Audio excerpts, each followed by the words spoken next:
in a race of 1000 meters. Assume that all run with different uniform speeds. X gives y a start of 40 and x gives z a start of 64 meters. If y and z were to compete in a race of 1000 meters, how many meters start will y give to z?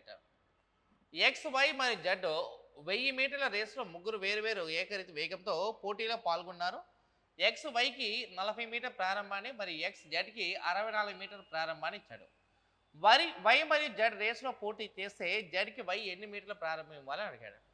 ఇది race and games అమ్మ మన time addition topic నుంచి. X why మరియు Z 1000 metre రేస్లో పాల్గొన్నారంట. అంటే race ఎంత 1000 metre రేస్లో పాల్గొన్నారు. అయితే ఎక్స్ వైకి 40 మీటర్ల ప్రారంభం ఇవ్వాలి. అంటే వీడు ఇక్కడ ఎక్స్ అనేవాడు ఉన్నాడంటే వీడు ఎక్స్ వై అనుకుంటే ఎక్స్ అనేవాడు ఖచ్చితంగా he has to finish 1000 meters అయితే Y has to finish 960 meters 40 meters start ఇచ్చాడు కాబట్టి ఇది. అంటే నేను ఇక్కడ ఉండి 1000 మీటర్ పరిగెత్తాలంటే నువ్వు ఏంటంటే 40 మీటర్స్ ముందు నుంచి పరిగెత్తమన్నా. అంటే Y has to cover 960 meters అన్నా. X has to cover 1000 meters అయితే Y has to cover 960 meters అన్నా. ఆ తర్వాత నెక్స్ట్ మరి ఎక్స్ జెడ్కి 64 మీటర్ల ప్రారంభం ఇచ్చాడు. ఎక్స్ అనేవాడు అదే పరుగు పందెంలో జెడ్కి 64 మీటర్ల పరుగు పందెం ఇచ్చాడు. అంటే 1000 - 64 అంటే ఎంత 936 ఇచ్చాడు. ఇప్పుడు వై మరి జెడ్ రేస్లో పోటీ చేస్తే జెడ్కి వై ఎన్ని మీటర్ల పరుగు పందెం ఇస్తాడు, ఎంత ముందు ఇస్తాడని కావాలి. అంటే ఇప్పుడు పోటీ ఎవరి మధ్య వీళ్ళిద్దరి మధ్య కదా.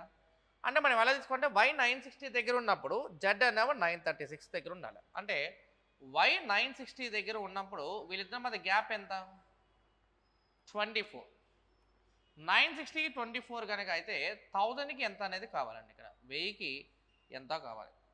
960కి 24 అయినప్పుడు 1000కి ఎంతో క్యాలిక్యులేషన్ కావాలి ఇక్కడ. సో ఈ రెండు మల్టిప్లై చేయడం ఇక్కడ. అంటే ఇది 24 × 1000 డివైడ్ బై 960.